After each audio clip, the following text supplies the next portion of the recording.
নমস্কাৰ। শ্ৰদ্ধাৰ ত্ৰিদীপ কলিতা ডাঙৰীয়াই সমাজখনক লৈ বহুতো কবিতা ৰচনা কৰিছে। তেখেতে 20 আগষ্ট তাৰিখে আন এটি ব্যংগাত্মক কবিতা সমাজখনক লৈ লিখিছিল। কবিতাটি পাঠ কৰিবলৈ লৈছোঁ। কবিতাটিৰ শিৰোনাম মূৰৰ বজাৰ। কিনো হৈছে নাজানো, বজাৰ এখন দেখি থাকোঁ। অমুকবাদ তমুকবাদ, জাতি, ৰাষ্ট্ৰ, ধৰ্ম, সংস্কৃতি, ব্ৰেণ্ড, প্ৰযুক্তি। বজাৰখনৰ দালালবোৰৰ হুলস্থুলে জ্বলাই খাব খোজে মনৰ প্ৰশান্তি। আটাইবোৰ মিলি দিনে ৰাতি কিমান যে কাণতাল মৰা বিবৃতি।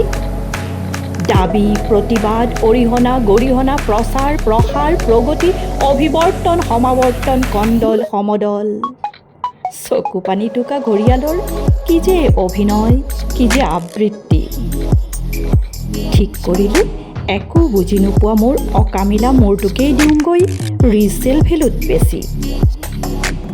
স্ক্ৰেপ ডিলাৰে ক'লে, নাই দাদা, এইটো আমি ল'ব নোৱাৰিম। মাটি, ঘৰ, গাড়ী, ইলেক্ট্ৰনিক গাজেট আন একো নাই যদি পুৰণি কাপোৰ বা বাচনকে লৈ আহক, কিবা দাম পাব। সুধিলোঁ, মানুহৰ মূৰ কিনিবলৈ কিয় নাই গ্ৰাহক?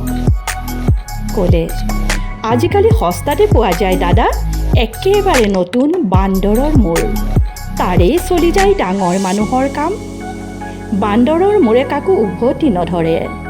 হয় ছাৰ বুলি হাতযোৰ কৰি গোটা গোটে গিলি থয় মালভোগ কল।